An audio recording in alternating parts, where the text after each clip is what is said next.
L'essentiel de l'actualité de ce vendredi 23 janvier 2025.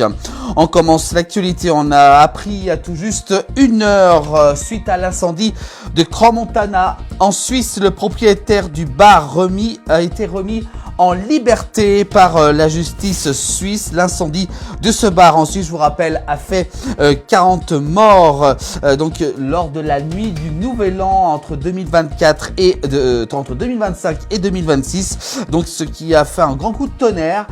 Donc on a appris tout à l'heure à 18h donc la libération donc du propriétaire du bar qui a été remis en liberté par donc pour l'instant en liberté par la justice suisse en attendant donc la poursuite de l'enquête. On continue avec, c'est un outil supplémentaire. La station de Val Thorens en Savoie va utiliser un drone autonome pour les secours en montagne. C'est une nouveauté pour justement aider les sauveteurs pour les accidents et les disparitions donc des skieurs en montagne. La station donc de ski savoyarde va utiliser donc pour la première fois un drone autonome. C'est une grande innovation, donc dit-elle la station auprès de nos confrères de ici, Pays de Savoie. On continue avec de nouveaux accidents de la route mortelle sur les routes de Haute-Savoie. On en parlait durant cette semaine dans notre actualité. Cela porte à 5 le nombre de tués par les routes dans le département. Donc depuis le début du mois de janvier, beaucoup d'accidents donc durant ces dernières semaines, que ce soit en Haute-Savoie et en Savoie, et notamment la Haute-Savoie avec 3 morts donc sur les routes de la Haute-Savoie. Les contrôles vont être renforcés à travers le département de la Haute-Savoie pour éviter des accidents supplémentaires.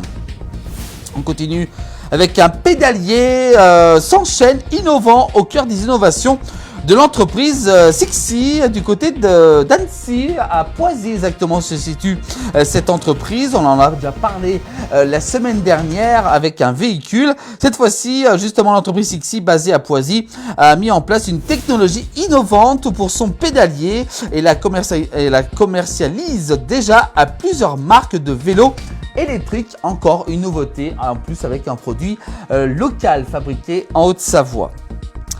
On continue avec chiens attachés jour et nuit. Des habitants dénoncent des conditions de vie abominables depuis plusieurs années. Les habitants de Saint-Genis-Pouilly qui alertent sur les conditions de vie de 2 chiens maintenus donc attachés à l'extérieur, que ce soit en été ou même en hiver. Ils se trouvent ça donc honteux et donc abominable selon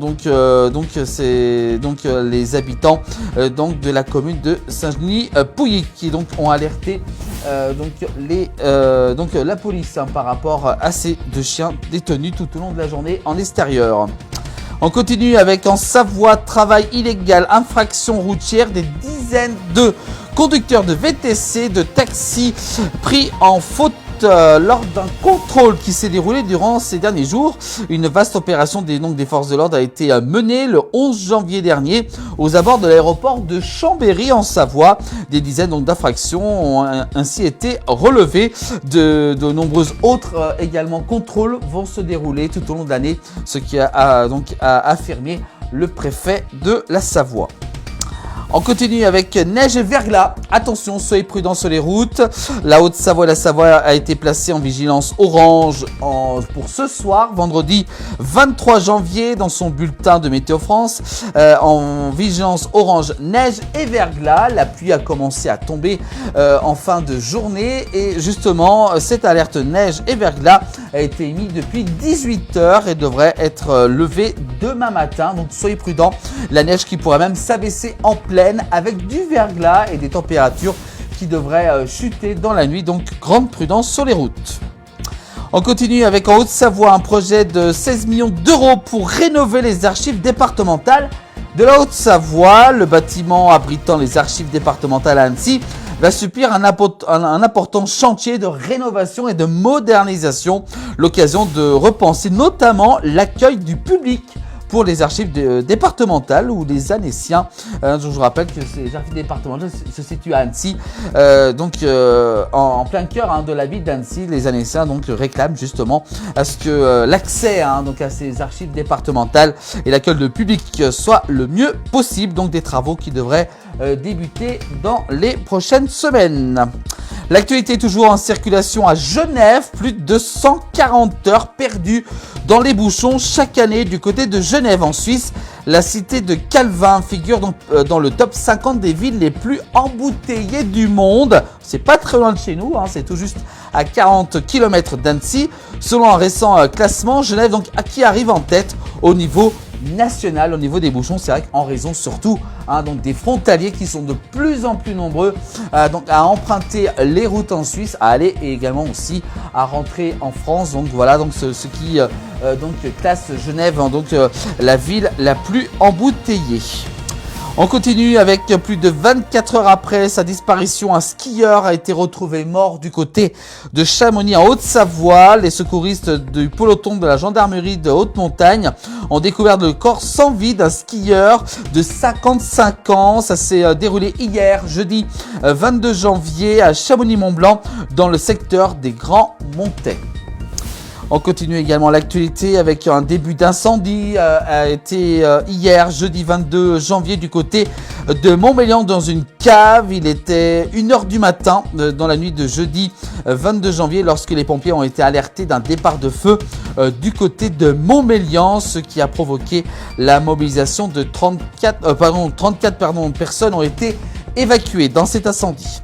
Et enfin, on termine par du sport avec la Coupe du Monde de ski cross. Yuri Duplessis Kergomar remporte la première étape après une finale extraordinaire. Le Français s'est littéralement envolé de très bons augure à quelques semaines pour les JO. Je vous rappelle qu'ils vont donc se dérouler du côté de Milan.